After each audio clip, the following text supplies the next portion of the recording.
नमस्कार, मैं हूं आपके साथ निलोफर अंसारी और आप देख रहे हैं V9 न्यूज।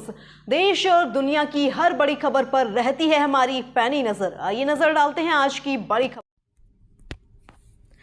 गया संसदीय क्षेत्र से एनडीए प्रत्याशी जीतन राम मांझी की प्रचंड जीत हुई है। शहर के गया कॉलेज के प्रांगण में अहले सुबह से मतों की गिनती का कार्य शुरू हुआ, जो शाम तक चलता रहा। इस दौरान जीतन राम मांझी विजयी हुए।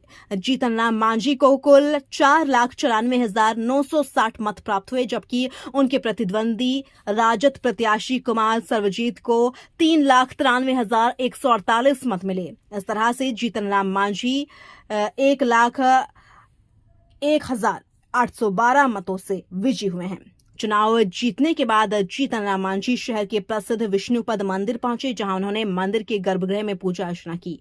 उनकी जीत होने पर कार्यकर्ताओं ने फूल माला पहनाकर उनका स्वागत किया। वहीं चुनाव जीतने पर जिलाधिकारी डॉक्टर त्यागराजन SM द्वारा उन्हें सर्टिफिकेट दिया गया। इस मौके पर पत्रकारों से रूबरू होते हुए जीतन राम मांझी ने कहा कि यह जीत हमारी नहीं बल्कि यह जनता की जीत है। हमने गया के विकास के लिए बहुत कुछ करने का सोचा था।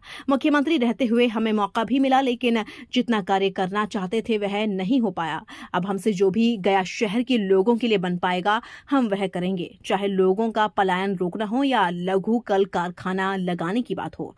बोधगया के विकास के लिए भी हमने काफी कुछ सोच रखा है। उन्होंने कहा कि जनता ने हमसे जो अपेक्षाएं रखी हैं उन अपेक्षाओं को पूरा करने का हम प्रयास करेंगे। इसके लिए नरेंद्र भाई मोदी का आशीर्वाद मिलना जरूरी है। उन्होंने कहा कि भले ही जितना आंकड़ा हम लोगों ने सोचा था उतना नहीं आया, बावजूद इसके हमारा प्रयास होगा कि नरेंद्र मोदी को तीसरी बार प्रधानमंत्री बनाएं। इसके लिए हमसे जो सहयोग बन पाएगा वह हम करने के लिए पूरी तरह से तैयार हैं। गया से प्रवीण ओझा की रिपोर्ट। बढ़त से जीत हुई है, क्या कहेंगे?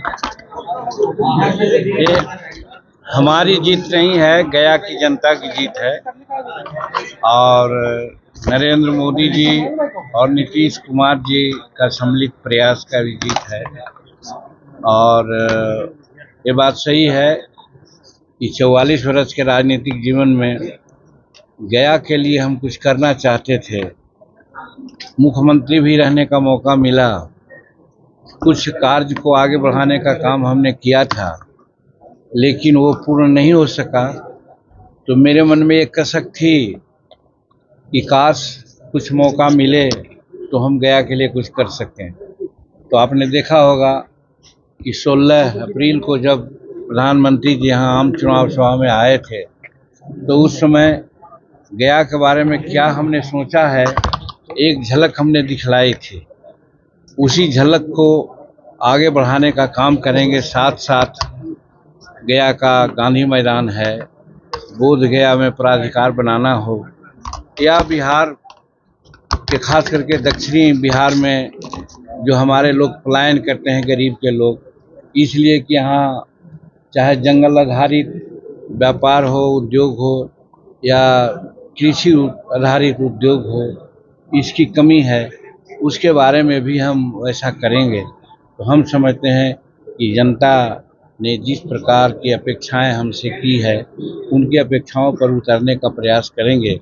और इसमें निश्चित रूप में नरेंद्र भाई मोदी जी का आशीर्वाद की आवश्यकता है।